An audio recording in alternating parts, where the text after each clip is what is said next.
Hello, everyone. The little people have gone to bed, and I thought I would take a minute to give you my reaction to the 13 Reasons Why on Netflix. I did a live stream of it yesterday, and not everybody could do it, and I was awkward because I've never done one before. So I thought it's important information to share with people, so I'd record a little video and share with you guys. I'm in my messy, messy house here at home after the kids have gone to bed. Crazy day, but I think it's still important stuff that I need to share with everyone. Um, I want to state for the record that I'm not like, hey, you should watch it, because I don't want to be like, Mom, Mandy said I could. No, no, no, no. I don't think it was that great, and I think it was way too graphic, unnecessarily so. Some scenes were graphic for a purpose, other scenes were graphic just for Hollywood show, and I just kind of thought it was overacted and weird story plots and all this kind of stuff. So I'm not like, you should go watch it. I wouldn't have watched it if I wasn't a youth minister that cares about teenagers and wants to know what they're talking about and thinking about and viewing on TV. So, that being said, if you watched it, whatever, that's cool. If you don't want to watch it, more power to you. And if you haven't watched it but plan to, because I know it's a little late to the party, it came out a while ago. You may have watched it spring break or on Easter break, but summer break started. So maybe some of you guys need to catch up on your Netflix queue. And so I thought it wouldn't hurt to say something as that's going on. So, yeah, so if you watch it now, I would recommend watching it with a parent, because then you guys can have a conversation. It might open the doors for a conversation with your parents. It might be awkward stuff to talk about, like, what did she do differently? Why is she mad? Who did this? Who did that? All that kind of stuff. It's a good chance for that to happen. So the disclaimer is there. I'm not like, go watch it, kids. I'm like, at your own caution and discretion, and with a parent is my suggestion. So let's go through. These are spoilers too, for those of you who are still watching it. I got yelled at for that last night with the live stream. So let's go through my initial reaction. I had a lot of struggle with why people were busy pointing fingers, no one taking ownership of what they did. Like Hannah kept blaming everything else on everybody else. Like before the last two episodes where things got dramatic, I'll give her that. Things got real. But like the beginning, when people spread rumors about her and all this other kind of stuff, like it was everybody else's fault, nothing that she ever did. And the whole tapes idea that like these people killed me. Oh, let's stick it to them. All this kind of stuff. Like it's just weird thought process that nobody had ownership over anything. But at the end of the day, Hannah's telling everyone, you killed me. At the end of the day, the only person who killed Hannah was Hannah. There might have been actions that caused her to increase her depression, but really the only person who did the act was her. So I really struggled with that, with the character of Clay, and how he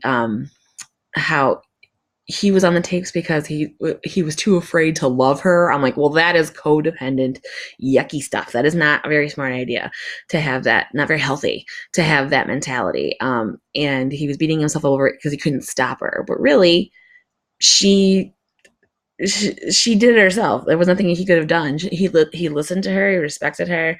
And what you can do though is you can be Christ to other people.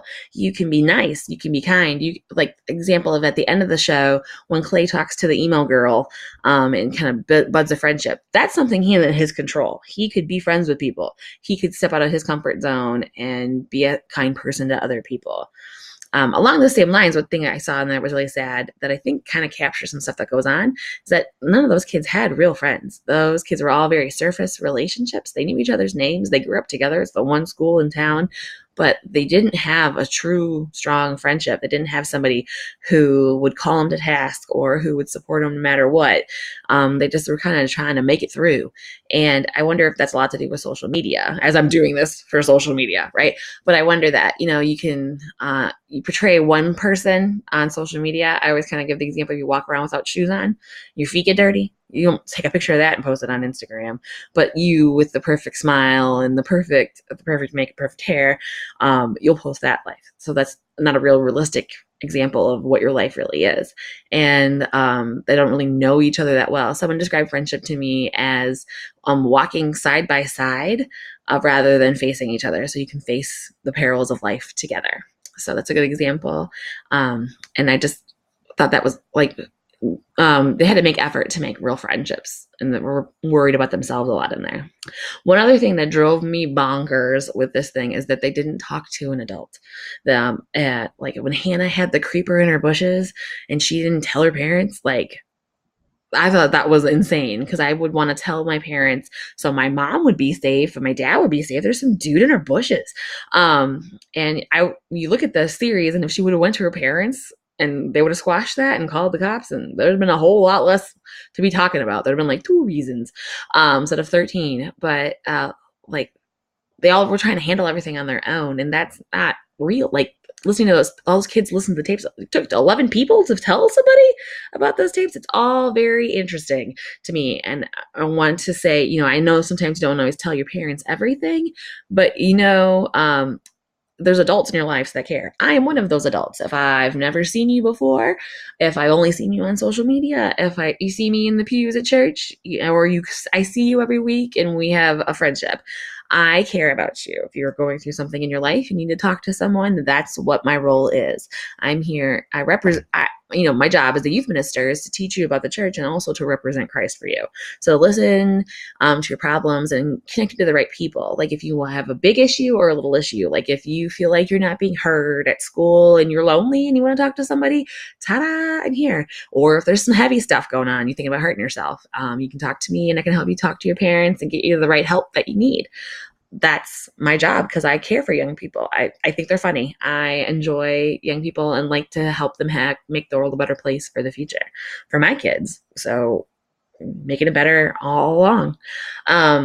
Then, yeah, so that was those parts of it. I felt like, Hannah was kind of whiny and stuff got real at the end, like I said, but yeah, I just wasn't a big fan of it altogether, because I think there was some unrealistic stuff. Like, where are the parent supervision too? That was what I'm yelling at the TV. I yelled at it when I watched Jaws too, so it's not anything new. Adults need to take credit for the kids too. But yeah, so another thing I wanted to talk about with it is the church's teaching on suicide. I figured that probably might be something in the back of your head you wonder about, but you don't want to ask, because the legend of what the church teaches is that it's a sin no matter what, right? And the fifth commandment is do not kill, thou shalt not kill. Well, so it's one of the top 10, but the church kind of has a different take on suicide for mental health reasons, as mental health profession has gotten stronger. I'm going to read a little excerpt for you guys from the UCAT. It's backwards on here because oh no, it's not. Okay. To watch me be like, technology. So this is the UCAT. It's like the catechism, which has all of our rules for the church, like what we believe and why we believe them, kind of broken down so you can understand them. And this is written for teenagers. This is the teenage version. So a little excerpt from UCAT. This is on 379, where it talks about the fifth commandment. And says what sorts of attacks on human life are forbidden by the fifth commandment. And it's all of them. Murder and acting as an accomplice to murder are forbidden. Killing unarmed civilians during a war is forbidden. Abortion of a human being from the moment of conception on is forbidden. Suicide, self-mutilation, self-destructive behaviors are forbidden. Euthanasia for the handicapped and dying is also forbidden. So that's the black and white. But let's go on to some nuances with it. It is if a cycle that says all this other kind of stuff, you can see like ready, all this other kind of stuff about killing, but I'm going to focus on one part. I'm going to read it verbatim. If a psychologically ill person commits suicide, responsibility for the act of killing is often diminished and in many cases completely annulled. That's a pretty detailed way of saying the church recognizes mental health, that sometimes it's not their own choosing to kill themselves. So like if you know somebody who was super mentally ill, not super mentally ill, but like if they were depressed and they were angry and they were sad and they felt like they make no difference in the world and they took their life, versus somebody kind of like Hannah, I think, was like, I'll show you, I'll take my life. The whole first tape where she's like, I want it to be hard, I want people to suffer like I did. That's kind of on the other side of the of taking your own life for the wrong, with purpose of vengeance, and that's not right. But when you have mental health and depression issues and it happens, it's a whole different story. There was a funeral I went to when a young person took his own life, and the priest described it as an emotional stroke. We wouldn't be mad at the person and call it a sin if the person had a physical stroke, like their heart had problems, or they, neurological problems, stuff like that. So when it involves depression, suicide is like a emotional stroke. You're not in trouble for your body not functioning properly, but if you do it out of vengeance, that's a whole different story. So if you watch this whole thing, learn the church teachings there, and I hope you learned something there. And the other thing to take away from this is I'm an adult that you can talk to about things, that cares about what happens in your life and wants to help you be a success and have a healthy life and good friendships and all that kind of stuff. So any questions, you can always hit me up on various forms of social media or email, all that other good stuff. And I will be glad to talk about it more. All right, bye.